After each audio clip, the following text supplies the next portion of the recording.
Chaque jour ou presque, une dépêche de l'agence France Presse nous apprend une nouvelle affaire de pédophilie. Aujourd'hui, c'est un instituteur d'une école primaire. Les années 90, vous l'avez dit Richard, c'est un tournant médiatique avec des affaires de pédocriminalité qui justement vont faire l'effet d'une bombe dans l'éducation nationale. Pendant des années, au sein même de l'éducation, il y avait une sorte de loi du silence. Elle commence enfin à se briser. Aujourd'hui, un directeur d'école primaire a été mis en examen à Marly-le-Roi dans les Yvelines pour pédophilie. Chaque jour ou presque, une dépêche de l'agence France Presse nous apprend une nouvelle affaire de pédophilie. Aujourd'hui, c'est un instituteur d'une école primaire. Il a fallu qu'un jeune homme de 27 ans se suicide pour qu'un instituteur retraité de Cosne-sur-Loire soit mis en examen et écroué pour viol d'enfant. Alors contre la loi de l'étouffement, ce sont les mots qu'on utilise déjà à l'époque, les langues se délient. Un homme est largement présent dans nos archives, c'est André Vidal. Il est principal d'un collège en Dordogne et il est père de 2 enfants. Sa vie, elle bascule en 1992 quand il apprend que ses enfants sont victimes, ont été abusés par un collègue, un ami que l'on voit ici, André Garric, professeur de mathématiques à Bergerac. Alors il alerte sa hiérarchie et réponse de l'éducation nationale. On propose d'écarter André Garric et de le muter. En 1997, André Vidal raconte son histoire à Antenne 2. Dès qu'un cas d'enseignant pédophile est révélé, la première attitude de l'éducation nationale, ce n'est pas de signaler le fait au procureur de la République, comme le code pénal oblige chacun d'entre nous, c'est de proposer une mutation pour que les gens aillent violer ailleurs. Qu'ils aillent violer ailleurs. Alors André Vidal va en justice. Garric est condamné pour viol en 1995 lors d'un procès public voulu par sa fille victime, sa fille qu'on a délibérément choisi de flouter aujourd'hui, 30 ans quand même après l'affaire. À l'époque, André Vidal raconte dans les médias qu'il a été lâché par sa hiérarchie, donc l'éducation nationale, qui lui a proposé à lui de déménager comme si c'était lui le coupable, qui a fait dégringoler sa note de proviseur, des collègues aussi qui l'ont accusé d'avoir parlé. Il médiatise donc son affaire et il est là sur le plateau de Benoît Duquesne dans une émission spéciale consacrée aux abus sexuels sur les enfants. Le corps enseignant forme un monde, un lieu clos, sacré, un sanctuaire. Et j'ai brisé de la porcelaine en déposant plainte contre un enseignant. Les mots, ils sont forts, hein, un lieu sacré, un sanctuaire. Pourtant, là, on ne parle pas de l'Église, hein, on parle bien de l'éducation nationale. Dans cet article que vous allez voir du Monde, daté du 15 mai 1997, André Vidal raconte aussi qu'il a essayé de contacter les ministres de l'Éducation de l'époque.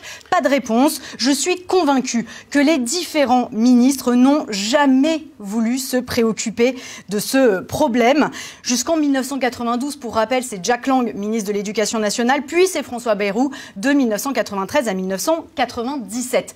1997, tournant médiatique mais aussi politique, puisque 2 circulaires vont être diffusées. La première, en mai 1997, par François Bayrou, 3-4 pages environ, pour rappeler la prévention des mauvais traitements à l'égard des élèves. On y rappelle comment prévenir si on est face à un cas de maltraitance, mais aucune mention du mot pédophile ou pédocriminalité. Et une seconde circulaire, diffusée quelques mois plus tard, en septembre 1997, cette fois beaucoup plus étoffée, 27 pages, émise cette fois par la ministre déléguée Ségolène Royal. C'est la première fois que l'éducation nationale en tant qu'institution est critiquée aussi fermement par ses responsables. Les ministres, Claude Allègre et Ségolène Royal, viennent de briser un tabou. La loi du silence, qui règne à propos de toutes les affaires de pédophilie, n'est plus supportable. Je crois qu'il faut que chacun sache aujourd'hui que la loi du silence, c'est terminé et que le ministère se trouvera aux côtés des victimes. Alors résultat, un déferlement de plaintes, des centaines de procédures pour des faits de pédocriminalité suivent cette circulaire.